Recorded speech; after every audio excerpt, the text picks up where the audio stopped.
Well, good morning, everyone. Good morning. Now, welcome to the Piedmont Unitarian Universalist Church. Piedmont UU sits on the traditional land of the Catawba, Hiawe, and Sugaree peoples. My name is Ann Lakaitis, and I will be the worship assistant this morning for Reverend Dr. Amy Rio. We are a flourishing, vibrant, and radically welcoming congregation, which promotes diversity, inclusion, and social justice. We provide a safe haven for creative intellectual growth, spiritual development, and a deep sense of community for all who join us. We hope our liberal religious values will challenge you to join us as a community that lives boldly and acts justly. To all our visitors and members, we're very glad you're here, in person or with us online, and we hope to see you again. Your presence is a gift to us. Our announcements for this Sunday: we are starting sign-ups for Chalice Circles. Chalice Circles are small groups, either on Zoom or in person, which meet once a month. We have a curriculum which goes along with our monthly worship themes, and it's a great way to get to know people in the church better. Please let Monia know if you are interested. Join LRE and the Social Action Team after service 1 week from today at the University Gathering from 12:30 to 2 for the first lesson in Transforming Hearts Collectives Responding to the Anti-Trans Movement, titled Trans 101. Join us for food, community, and education on a very important topic.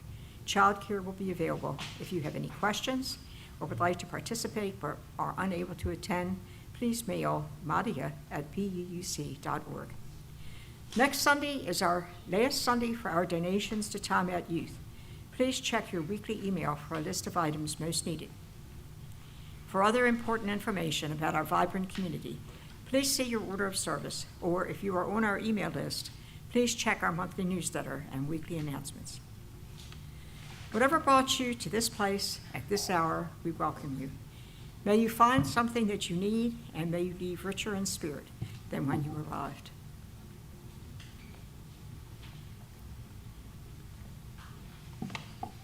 Well, it's so good to see all of you on this very special annual observance for the blessing of the animals, and especially a big welcome to all of our special animal friends who are here with us today.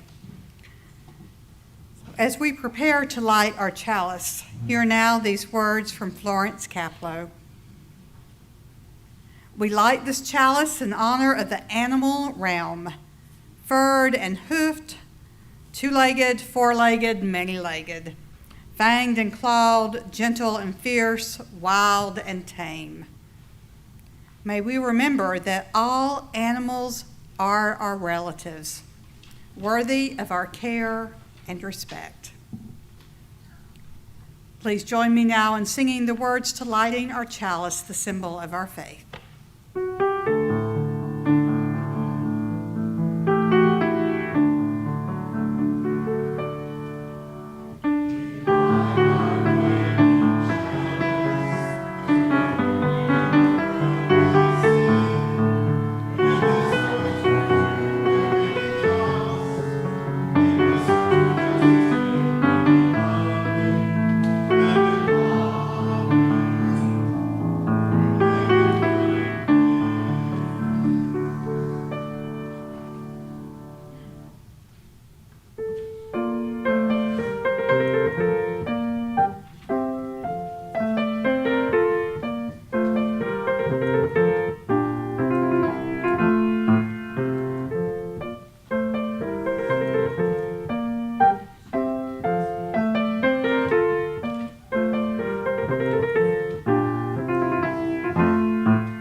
Thank you, Anne.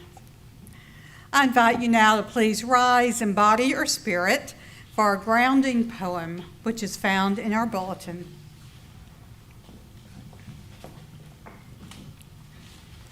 Come into animal presence.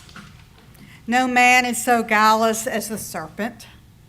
The lonely white rabbit on the roof is a star twitching its ears.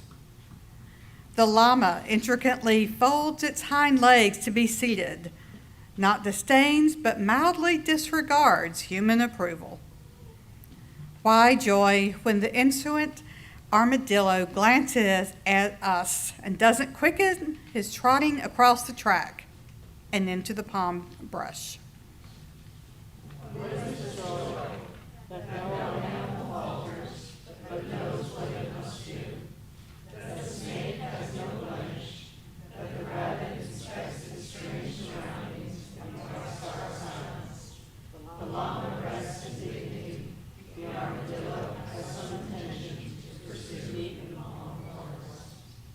Those who were sacred have remained so.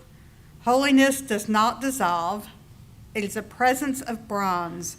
Only the sights they saw, it faltered and turned from it.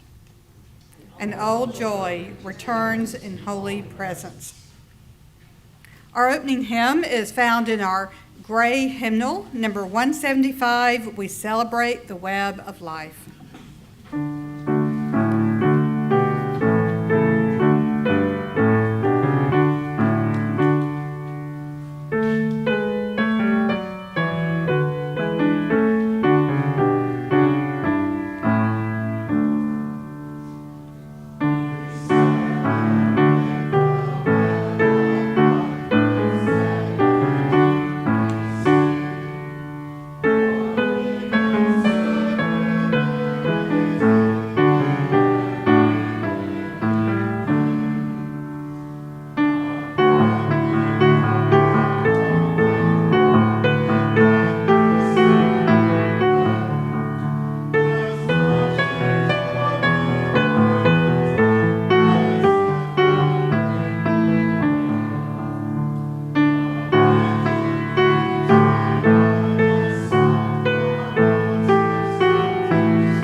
Please be seated.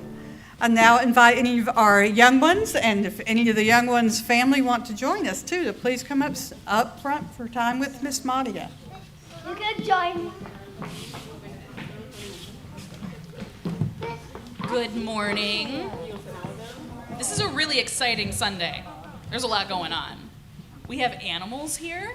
Hello, Sid. How are you? This is mine. I'm going to hold on to this. You can say hi. You can say hi. No, you're good. You're good. You want me to talk? That's all right. Can you take a seat for me? Yes, great. Thank you so much. Today, as I was saying, it's a very exciting Sunday. We've got a lot going on. There's a lot of people here. We have a lot of visitors. Hello, visitors. Nice to meet you. Nice to see you. We also have animals here, which isn't normal for a Sunday here, right? Some people have toy animals. I saw a stuffed animal back there. Is that a reindeer? A jackalope? That is so cute. I did not bring my dog with me, but her name's Rosie, and here's her picture.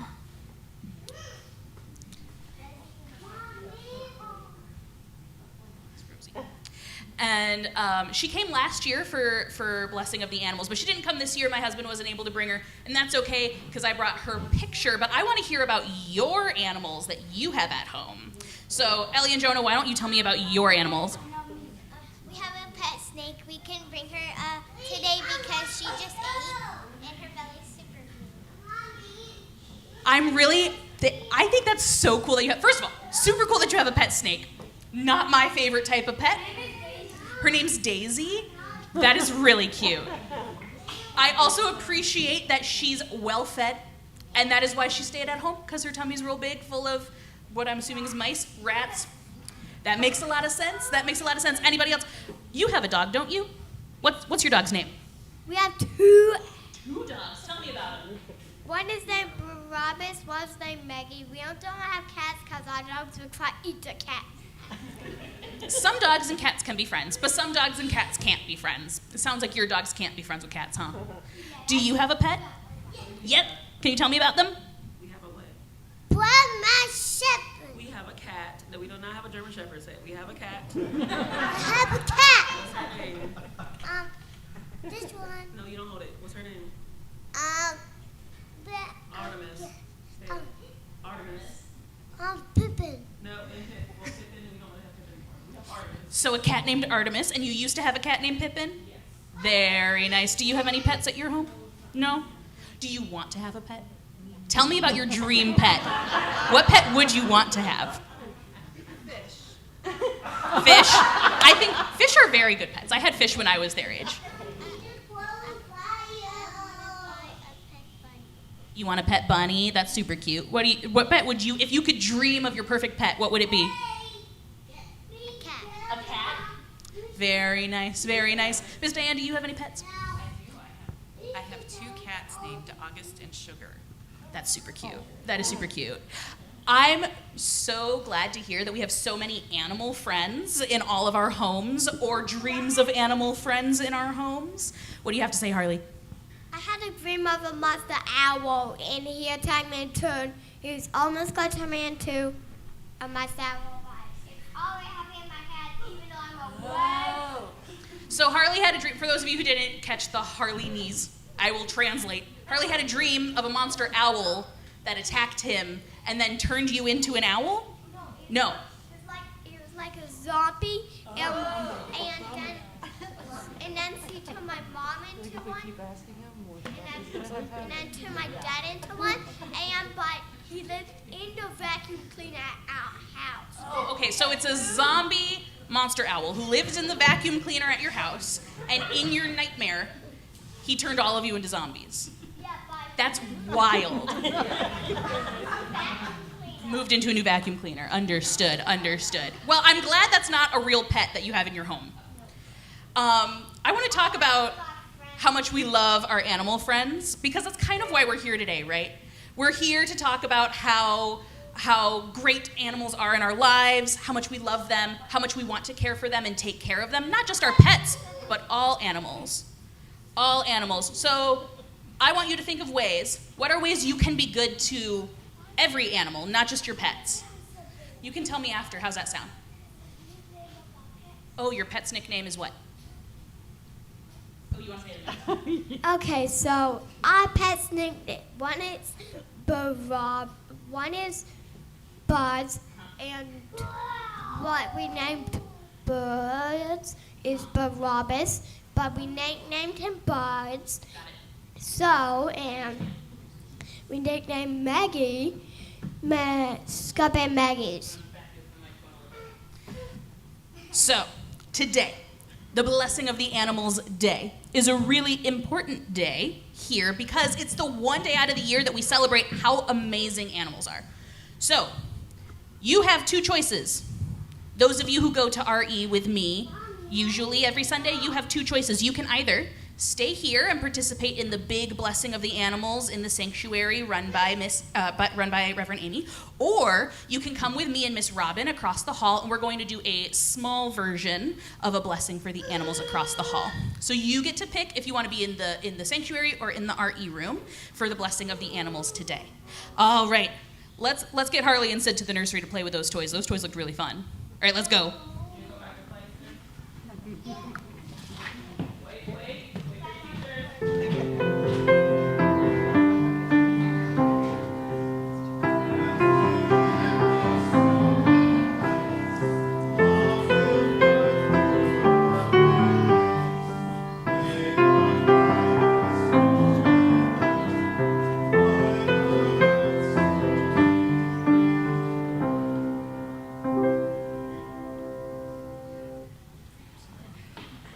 So we now are entering to our time for ritual and sacred sharing. We share joys and sorrows, concerns, and milestones. So for this week, we first light a candle for all of the animals of the earth and the sky and the sea, especially for our animal companions. We light a candle for Jeff Jay's stepbrother who passed this past week. That was Pam's. I'm sorry, the email friends. Pam's stepbrother. So yes, thank you. Thank you. We light a candle for Eric D's father, Jim, who is dealing with a brain tumor. For Susan B. with ongoing health concerns. For all who are suffering in Gaza and for the immediate assistance of these conditions. For all who are being impacted by ICE raids. For areas of violence around the world, especially Haiti, the Sudan, the Middle East, and the war in Ukraine. And for our country, that we might continue to work towards creating a society which is filled with and guided by love, civil rights, and justice for all people.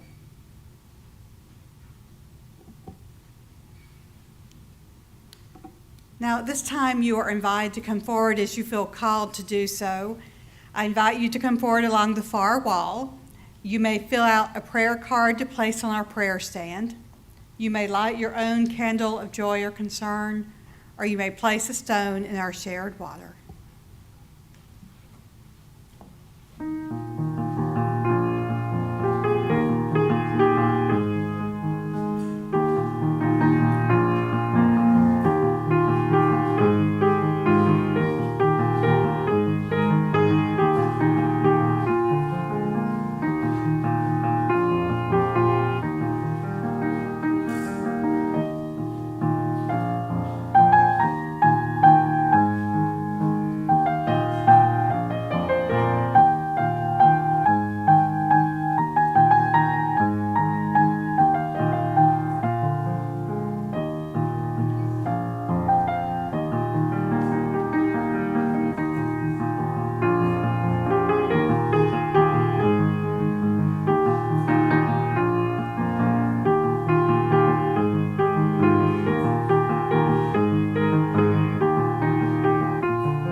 We now light a few more candles for the things we hold in our hearts which remain unspoken, and also for those who are joining us virtually to honor what is in their hearts as well.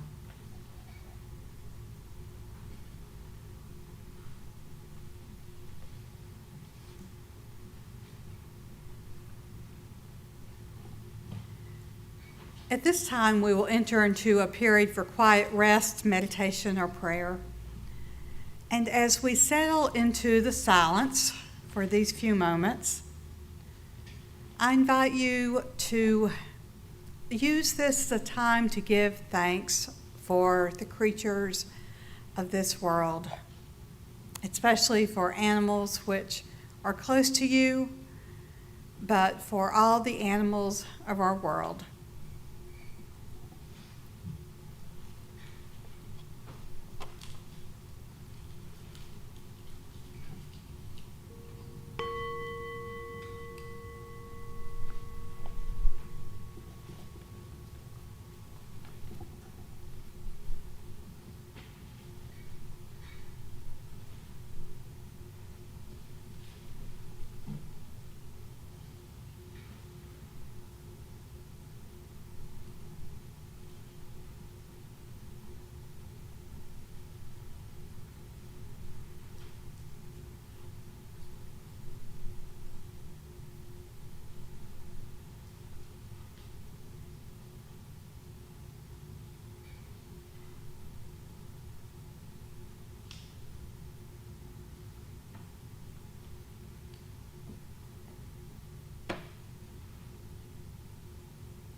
The Blessing of the Animals by Thomas Rhodes. You birds of the air, hawk, sparrow, and laughing jay, you embody freedom itself. Delight us with your song, astound us with feats of migration. Grant us your perspective, for too often our horizon is limited, and we are blind to the full results of our actions. You worms of the earth, ants, beetles, spiders, and centipedes, you are the essential but oft-forgotten strand in nature's web. Through you, the cycle is complete. Through you, new life arises from old. Remind us of our humility. For the wheel of life does not turn around us. We are not the axle, but merely spokes. No less than unseen, unknown, and shunned companions, such as yourself. You creatures of the field and wood, and field, marsh, and desert, bear and bison, skunk and squirrel, weasel and wolf, Too often we have sacrificed your homes in the name of progress, clear-cutting the forest to fill our desire, or covering the earth with tarmac, cement, and suburban lawns. Pray that we may remember that the earth was not given for our needs alone, and what we do to you, we eventually do to ourselves. You animals of the farm, horse and cow, pig and fowl, willingly or not, you give your very lives for us, your milk for our nourishment, your flesh for our sustenance. Yet too often we forget that the meat on our tables was once as alive as we are. Forgive our willful ignorance, and remind us constantly to give thanks for your sacrifice. You dearest companions in our lives, dogs and cats, hamsters and goldfish, you who are with us today, and you who will always be present in our memories, you have enriched our lives in so many ways, endured our shortcomings with calm acceptance, taught us something of our humanity, taught us how to love. May we hold you in our hearts throughout the days of our lives.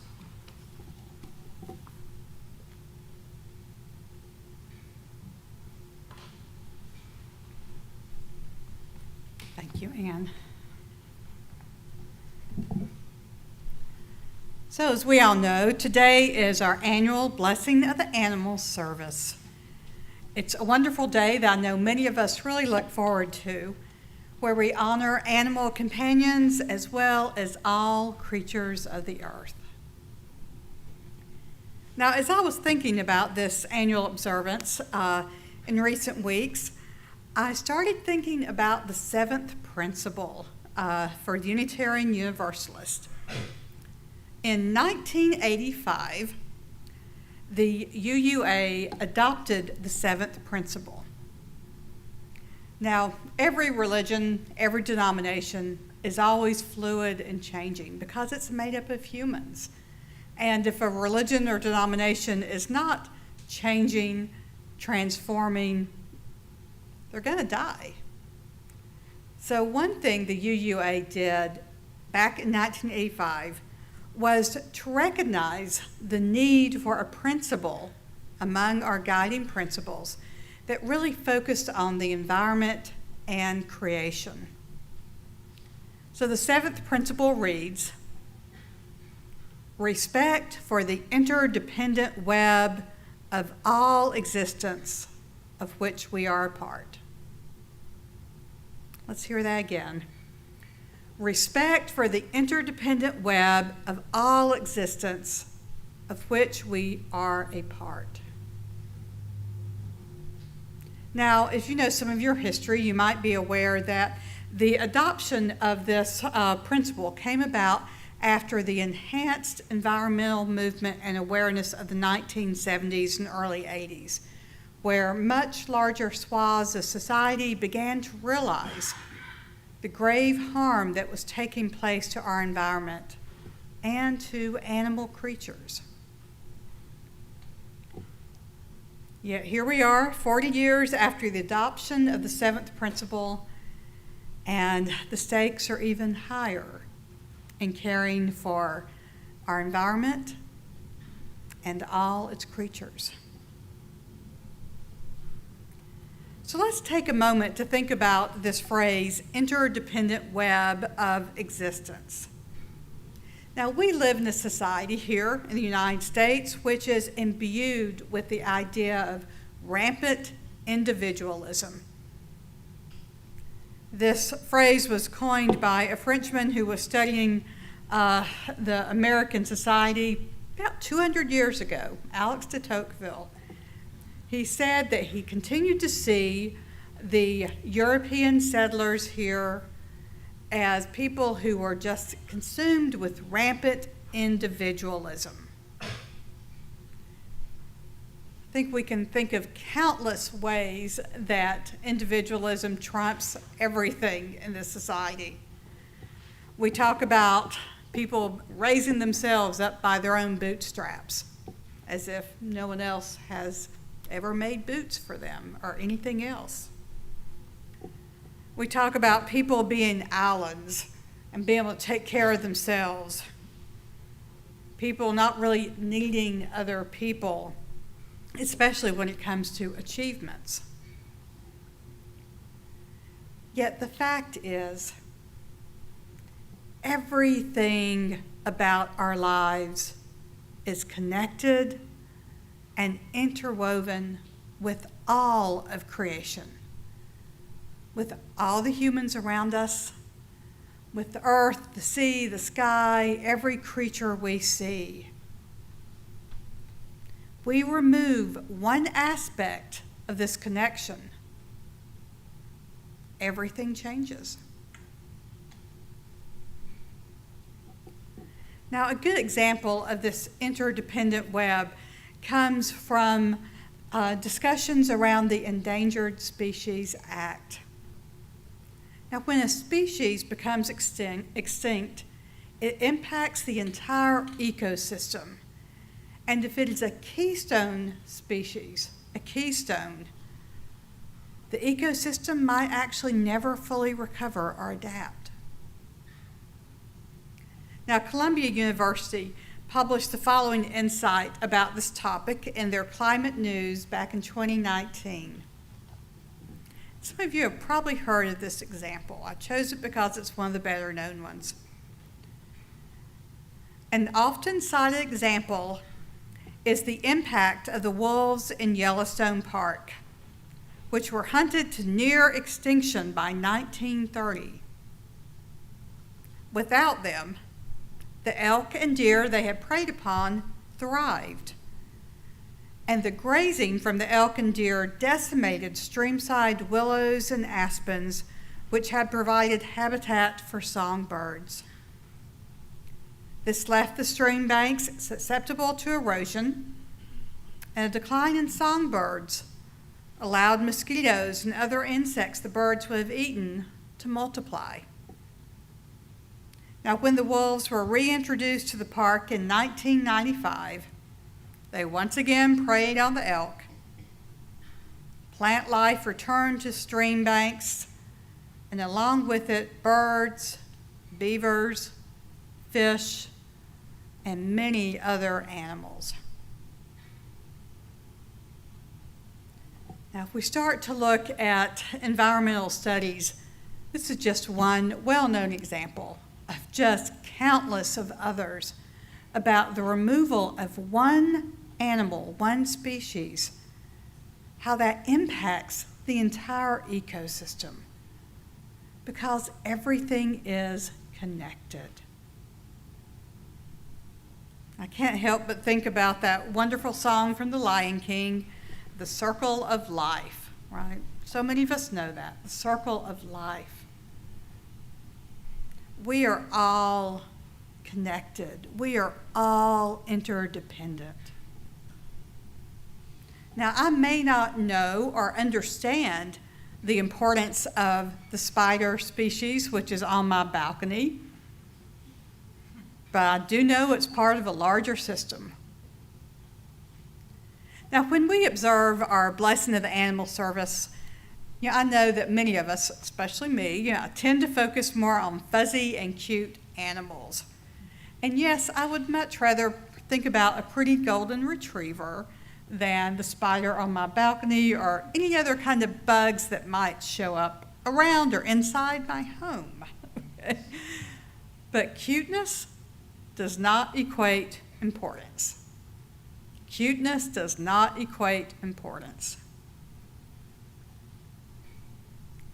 Every single creature has beauty and importance and value in its own way. And we are connected, dependent on them in just so many ways that we may never know or understand or comprehend. So today, let us give thanks for the interdependence of creation and for all the creatures of our world.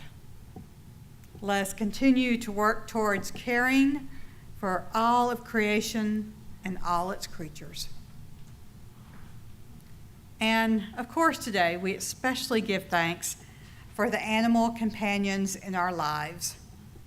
We know the love that they give us and the multitude of ways they enhance our lives. Now, as we offer a blessing for them today, for our animal companions, we also give thanks for the many blessings that they offer for us each day. May it be so. Blessed be. Amen.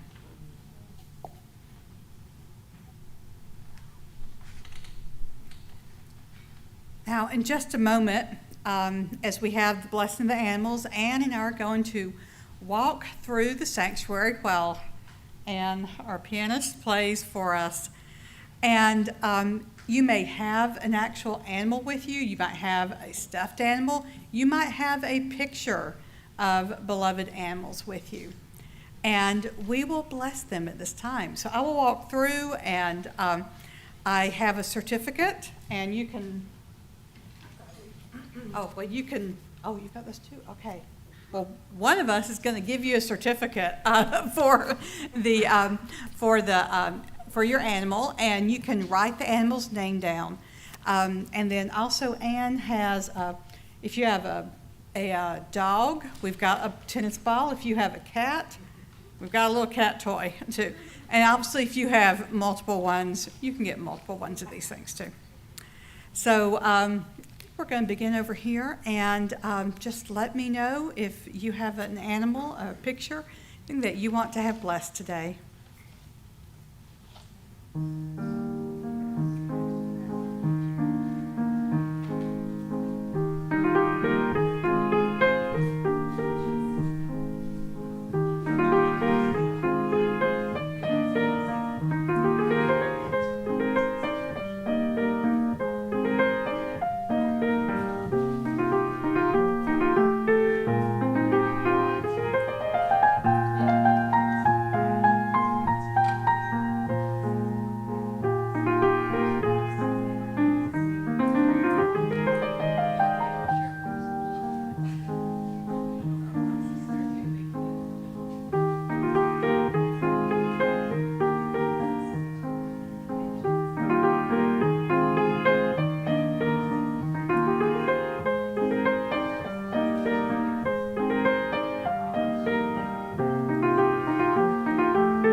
that was fun. I have to ad lib here and tell you an important fact about this, the history of this, that two teenagers 25 years ago, Kate Ahrens and Kate Mara, were the ones who, I think they were about 14 or 15, wanted to have animal service to honor animals. And those two kids went to our then minister, Wyman Rousseau, and pleaded with him to have an animal service, and we've had one every year since then. So I think of the two Kates who are responsible for starting this wonderful animal service. It's a time for giving. Let there be an offering to sustain and strengthen this place, which is sacred to so many of us, a community of memory and of hope, for we are now the keepers of the dream. This month, we are sharing our offering plate with Gender Education Network. Established in 2018, the Gender Education Network is a nonprofit organization dedicated to trans children and the information and education they need. GEN is a unique organization focusing on children under 12, the youngest among us, and their needs as they navigate the community and their own bodies. GEN provides resources for care and education to families who just need a little guidance in loving and accepting their child for who they are.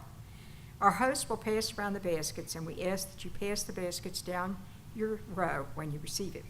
You may place your gift in the baskets as they make their way around the room, and you are always welcome to give online at puc.org or by texting PUC at the number 73256. Today's offering will now gratefully be received.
We give thanks for your generous hearts, which enable us to continue to spread love and joy throughout this world. I invite you now to please rise and body your spirit for our closing hymn found in your great hymnal, number 402, From You I Receive, and we're going to sing this through 3 times.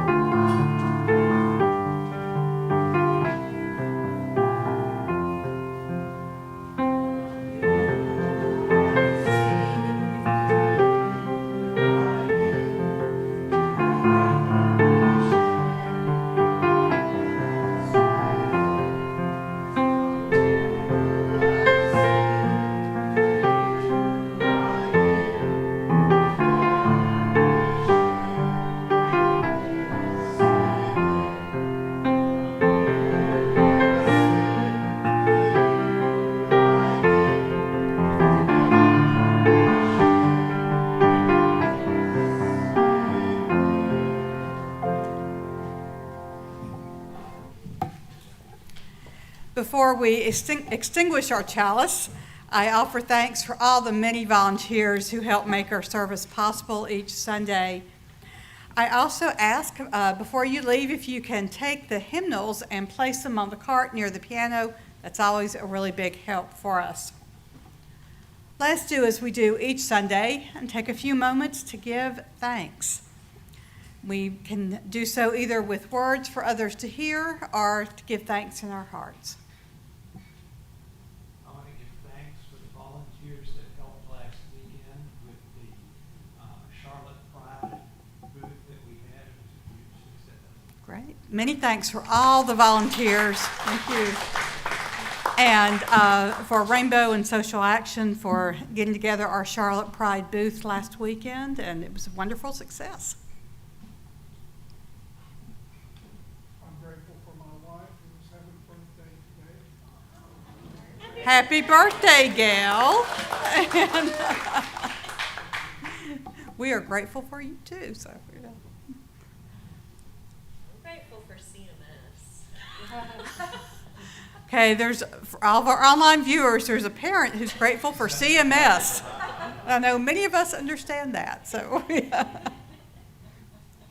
And I'm also grateful for my wife, who we got married 52 years ago tomorrow. Oh.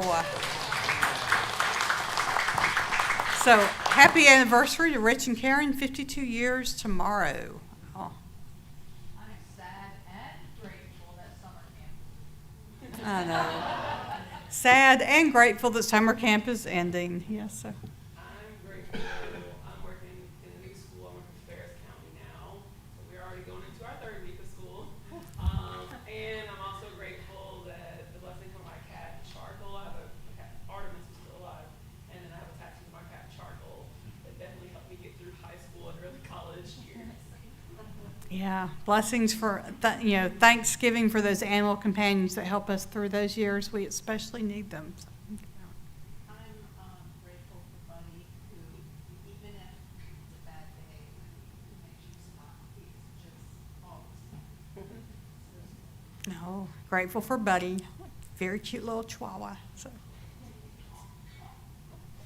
Thank y'all for the patience of the puppy. Oh, I am thankful we have a golden retriever puppy here today. I mean, I've had a golden, yes, love them. So.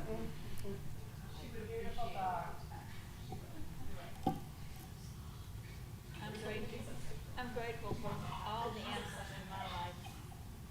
Gail's grateful for all the animals that have been in her life. So. I'm grateful for each one of you for your presence here with us today, whether it's been in person or virtually. Grateful for this wonderful church family. So. For our closing blessing, hear and bless the beasts and the singing birds, and guard with tenderness small things that have no words. Blessed be. We now extinguish our chalice, but we carry its light and its warmth and its meaning with us until we meet again. May we go in peace, believe in peace, create peace wherever we may wander. May it be so. Now for our closing song, we form a circle. You are welcome to hold hands if you'd like to, or you may simply place your hands on your heart.